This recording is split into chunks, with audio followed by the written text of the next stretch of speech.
WTO 사무총장 선거에서 응고지 오콘조 이웰라 후보가 앞선다는 평가가 무색하게 유명희 통상교섭본부장의 거침없는 행보가 주목을 받으며 선거가 끝날 때까지 어떻게 될지 모른다는 분석이 나오고 있습니다. 유럽에서 왕성한 활동을 벌이며 영향력을 행사하는가 하면 로버트 라이트하이저 미 무역대표부 대표마저 다시 한번 유 본부장에 대한 지지를 표명하며 선거는 막판까지 치열한 양상을 띠고 있습니다. 월스트리트저널에서는 바이든 행정부가 WTO 사무총장 레이스에서 트럼프 행정부와는 달리 나이지리아 후보의 선출 쪽으로 돌아설 수 있다고 보도한 바 있고 EU 등과 맞서면서까지 유 본부장을 고집하진 않을 것이란 전망이 나왔던 터라 이 같은 미국의 유 본부장 지지는 의외이면서도 결국 끝까지 유 본부장에 대한 믿음을 저버리지 않았다는 의지를 보여준 것으로 평가받고 있습니다. 중국뿐 아니라 유럽연합 또한 미국과 무역 분쟁을 겪고 있습니다. 로이터 통신에 따르면 최근 EU 집행위원회는 새로운 대서양 의제를 위한 제안에서 조 바이든 미국 대통령 당선인이 취임하면 EU와 미국은 양측 간 무역 분쟁을 해결하길 바란다고 밝히고 양자 무역에서 문제를 일으키는 요인을 해결하기 위해 긴밀히 협력해야 한다고 강조했습니다. EU 집행위원회는 WTO 개혁을 위한 협력을 강조하면서 그 첫 번째 조치로 WTO 신임 사무총장 지명을 마무리 짓고 상소기구 개혁을 통해 어떻게 필수적인 분쟁 해결 기능을 복원할지에 대해 살펴봐야 한다고 밝혔습니다. EU는 바이든 당선인의 대선 승리로 트럼프 행정부 때 악화된 유럽과 미국의 관계가 개선될 수 있다는 기대를 나타내고 있습니다. EU 집행위원회는 이외에도 5세대 이동통신, 네트워크, 인공지능, 규정, 표준에 대한 협력 등을 집중해야 할 분야로 꼽았습니다. 실제로 이같이 미국과 유럽의 갈등을 봉합하고 다자주의 무역을 실현하며 미래 4차 산업혁명을 실현시킬 적임자를 찾으면서 다시 한번 유명희 본부장이 주목을 받고 있습니다. 최근 유명희 본부장은 EU 핵심국으로 독일과 함께 유럽 그린딜을 주도하고 있는 기후변화 선도국이자 유럽 내 우리 6번째 교역 대상국인 프랑스의 리스테르 통상장관과 면담을 했습니다. 프랑스는 지난 3월부터 한국 파스테르 연구소와 코로나19 치료제 임상협력을 하고 있습니다. 팬데믹 사태를 극복하기 위해 힘을 합치고 있는 만큼 이 자리에서 많은 이야기가 오갔는데요. 신종 코로나 바이러스 감염증, 대응 공조, 디지털 그린 분야, 경제협력, 글로벌 통상환경, 변화 대응 등에 대해 협의했습니다. 특히나 프랑스와 대한민국의 코로나 협력은 긴밀한데요. 실제로 SK는 프랑스 바이오 기업인 이포스켓이 인수를 추진 중입니다. 이포스켓은 2016년 설립된 바이오 위탁 생산 기업으로 세포 안에 치료 물질을 주입해 유전자 결함을 교정하거나 치료 효과가 있는 유전자 전달체를 환자의 염색체에 주입하는 유전자 치료제에 강점이 있는 것으로 평가받고 있습니다. 한불 양국은 주요 20개국 경제협력개발기구 등 다자무대에서 필수 상품, 서비스, 인력 흐름을 원활하게 만들기 위해 긴밀히 공조해왔습니다. 현재 진행 중인 코로나19 치료제 개발 협력이 소기의 성과를 내도록 백신 개발과 보급 협력도 강화해 나가자고 협의했습니다. EU 중에서도 프랑스가 특히 한국과의 관계에 신경을 쓰는 이유가 있습니다. 프랑스 정부는 지난 9월 포스트 코로나 경기 부양책인 프랑스 경제회복 계획을 발표했습니다. 친환경 에너지 전환 사업에 40조 원, 디지털 기술 개발 등 기업 경쟁력 강화에 45조 원, 총 사업비 134조 원을 투자해 경기를 부양시킨다는 방침을 세웠습니다. 이 같은 사업에는 돈만 들어가는 것이 아닙니다. 각종 기술력이 필요한데요. 유 본부장은 2018년 10월 현대차와 에어 리퀴드, NG 등이 수소차와 충전소 공급 업무 협약을 맺는 등 친환경차 분야에 양국 기업 간 협력이 강화되고 있다는 사실을 환기하며 EU 집행위원회에 투자 보조금 지급이 승인되도록 협조해달라고 당부했습니다. 또한 미국 행정부의 통상 정책 방향과 역내 포괄적 경제 동반자 협정, 포괄적 점진적 환태평양 경제 동반자 협정 등 통상 환경 변화에 대한 의견을 교환하며 자유무역 가치와 다자체제 유지를 위해 함께 협력해 나가기로 했습니다. 왕성한 활동을 벌이고 있는 유 본부장을 두고 최근 미국에서는 다시 한번 유명희 본부장에 대한 지지를 표명했습니다. 영국 BBC 방송에 따르면 로버트 라이트아이저 미 무역대표부 대표는 인터뷰를 통해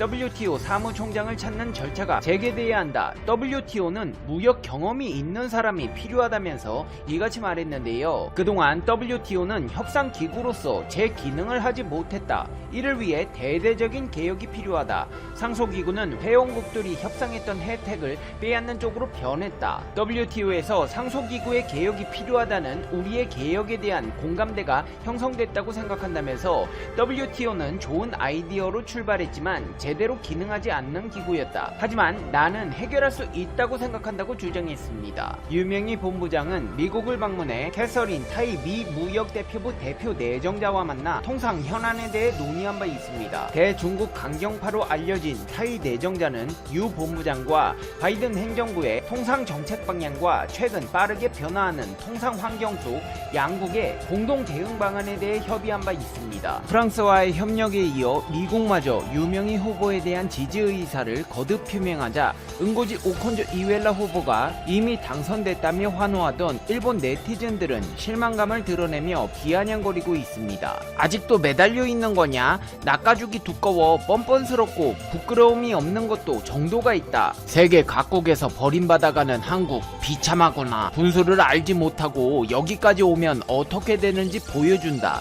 역시 바보는 상대하지 않는 게 좋아. 미국은 처음부터 한국을 당선시킬 생각이 없었어. 그럴 생각이었다면 처음부터 지지했겠지. 미국은 단순히 WTO를 역기능하기 위한 도구로 이용했을 뿐. 미국에게 한국은 건국 이래 그런 자리로 매김되었다. 한국 아직도 선거하고 있었네. 이런 행보는 나쁜 평판을 높이기만 할 뿐이다. 전 세계가 한국을 거부한다. 이 추태를 보고 한국에 잘못 투표한 나라는 후회하고 있을 것이다. 질서 따윈 뒷전이니까. 사무총장 선거에 한국이 마지막까지 남아 세계에서 계속 망신당하고 있는 것에 감사합니다. 이후에 유엔의 인사가 출마하겠지만 한국의 5점으로 악영향을 미치게 될 것이다. 반기문보다 잔혹하네요. 국가 간의 약속을 지키지 않는 한국이지만 국제 관례까지 유린했다. 마음대로 제멋대로 밀어붙이네. 하지만 미국의 지지가 사라진다면 어떻게 할 것입니까? 철수밖에 없지만 국제사회에 한국을 바라보는 눈은 앞으로 힘들겠지요. 자신밖에 생각하지 않는 한국, 배려를 모르는 한국, 혼란의 한국 완패입니다. 그래서 한국은 어떻게 할 것입니까? 혼란의 원인은 WTO가 큰 차이로 나이지리아 후보를 선택하는데 한국이 아름다운 사태 등이라며 흉한 꼴을 보이고 있기 때문인 것이고, 이런 상황에서 미국이 사다리를 떼어내게 된다면 더욱 수치스러움으로 세계의 웃음거리가 될 것이라는 생각은 안 드나? 사실상 결정 과정에 따라 사퇴하면 괜찮은 나라로 보이겠거니 했는데 역시나 한국 이렇게 몸부림칠수록 수치스러운 모습만 보여 세계에서 미움만 받게 될 뿐이다. 자업자득이라는 말을 알고 있을까 한국인? 한국 사회에서 사회적 지위를 얻기 위해 반일투쟁 작가로서의 경력 만들기로 하고 있는 거 아냐. 에이펙 때도 달라붙어 출석하고 있던 아줌마, 이번에는 부끄러운 세계 무역의 여왕이라는 직함이 붙었구나. WTO 사무총장 선거의 가장 큰 수확은 국제사회의 발걸음을 방해한다는 한국의 이미지 정착이다. 한국 스스로 물러나지 않고 미국의 사다리나 잡고 있는 비참한 모습을 비웃는 것이다. 끝까지 포기하지 않고 최고를 목표로 하십시오. 그럴수록 한국의 퀄리티가 떨어집니다. 좋지 않습니까? 부끄러움도 신경 쓰지 않는 사람들이니까. 아직도 사퇴하지 않고 있습니까? 명백한 한국의 패배인데 이제 인정하십시오. 국민성인가? 한국이라는 나라는 국제적인 관례 따위 아무 의미 없습니다. 한국에게 국제 무대는 공약의 장소, 공헌의 장소도 아니고 시위의 장소입니다. WTO 사무총장에 올라 일본을 철저하게 치면 한국에게 절대적인 신뢰를 받게 됩니다. 한국은 일본을 물리칠 수 있는 지위를 절대로 손에 넣고 싶을 것입니다. 압도적인 차이로 지고 있는 한국이 사퇴하면 좋을 텐데 민폐 끼친다는 것은 생각하지도 않고 엉덩이 붙이고 있네요. 한심하네. 빨리 스스로 물러나는 것이 자유무역국가에 한국에 대한 좋은 인상을 갖게 하는 것입니다. 국력이 올랐다고 자화자찬하는 경향도 있는 것 같습니다만 깨끗이 사퇴하십시오. 주위의 분위기가 나이지리아 후보로 굳어있는 가운데 자신들 자신들의 권력을 얻을 생각밖에 안 하고 불필요하게 선거를 연장하는 것이 반대로 국제적으로 협조 부족 행위라는 것을 한국 측은 전혀 이해하지 못하고 있습니까? 사태에 대한 견해를 정부 측이 늦게 발표할수록 한국은 이번 선거를 세계를 위하는 것이 아니라 한국 자신의 권력만을 생각하고 있다고 판단하는 국가가 늘어나게 될지도 모릅니다. 그 결과 장기적으로 국익에 마이너스가 될지도 모릅니다. 왜 이런 상황을 이해하지 못하는 것입니까? 분쟁을 일으키는 국가에서 후보가 출마한 것부터가 말도 안 된다. 중국이 나이지리아 후보를 밀고 있으니 미국은 반대. 안토니오 구테러스 유엔 사무총장은 지난달 30일 기자회견을 갖고 앞으로 세계의 많은 나라들이 코로나19에 성공적으로 대응한 한국의 모범을 따라야 한다고 말했다. 특히 코로나19 대응뿐 아니라 그로 인한 경제적 타격의 회복을 위해 기후변화 대응 등 야심적인 친환경 정책을 세운 것에 찬사를 보냈다. AP통신 등에 따르면 구테러스 사무총장은 한국을 거명하면서 놀라울 만한 모범이며 지극히 성공적인 사례라고 극찬한 것으로 전해졌다. 그는 이제 대한민국에서는 더 이상 코로나19 신규 확진 환자가 나오지 않는다. 특히 코로나19로부터 회복하기 위해서 기후변화에 대응하는 야심찬 녹색 플랜을 제시하고 있어 세계의 많은 다른 나라들이 대한민국의 모범에 따를 것을 우리는 희망한다고 밝혔다. AP통신은 30일 오전에 한국질병통제본부 발표를 인용해 24시간 동안 신규 확진자가 4명이며 전원이 외국에서 유입된 사람들이었다. 이날까지 한국의 총 확진자가 1만 765명, 사망자가 247명, 회복자가 9,059명이라고 보도했다. 지난 2월에서 3월 초까지 매일 수백 명의 새 확진 환자가 발생했던 한국이 최근 몇 주일 동안 이처럼 확진 환자 발생이 줄어들면서 일부 사회적 거리두기가 해제되고 있으며 앞으로 며칠 동안 계속해서 환자 감소세가 이어질 경우 추가로 규제 완화가 이루어질 것이라고 통신은 보도했다.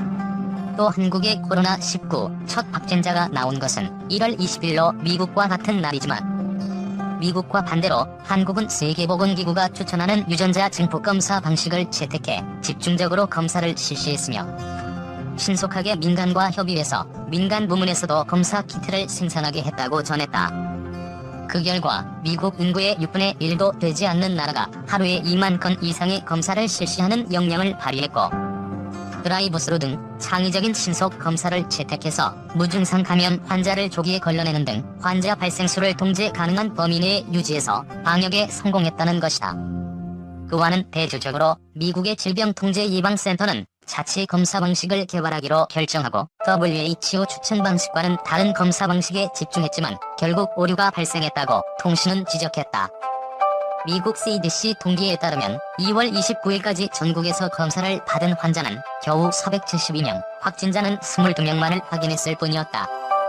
결과적으로 지금 한국은 코로나19의 통제에 성공했지만 미국의 감염자와 사망자는 천정부지로 솟아오르고 있다. 구테러스 사무총장은 결국 코로나19 위기로부터 회복하기 위해서는 기후변화 대책과 병행해서 손에 손을 잡고 해나갈 필요가 있다면서 한국이 현재 진행하고 있는 방식이 바로 그것이라고 말했다.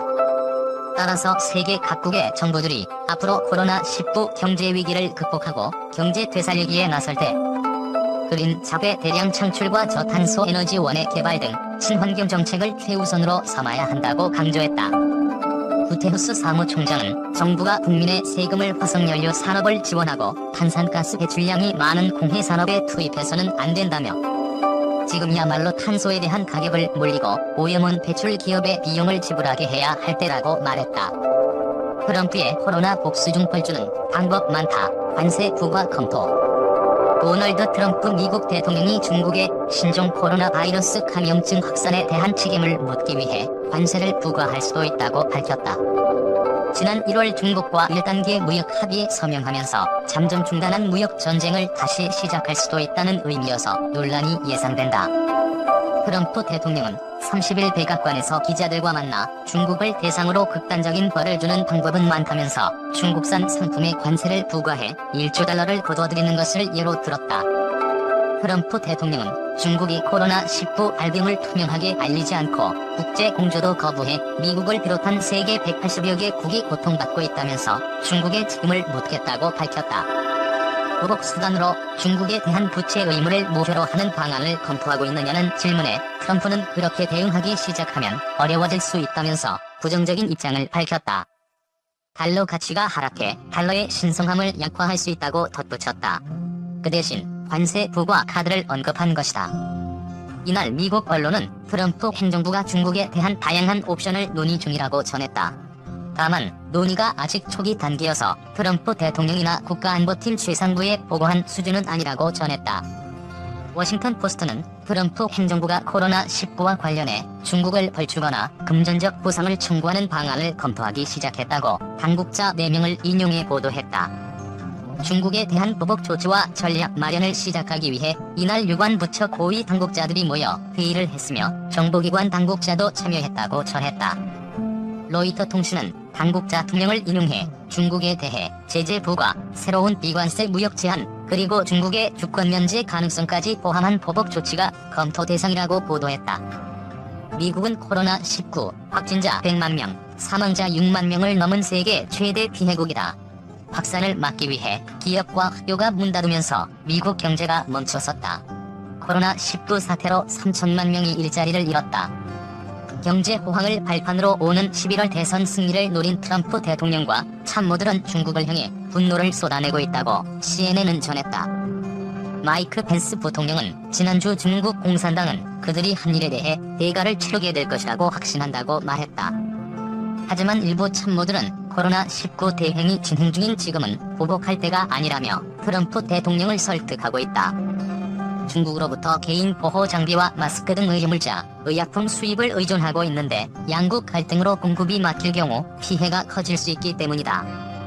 신준원을 펴는 경제 참모들과 보복을 강하게 주장하는 국가안보 참모들이 팽팽하게 대립하는 가운데 트럼프 대통령 의중은 국가안보팀 주장으로 기울기 시작했다고 WP는 전했다.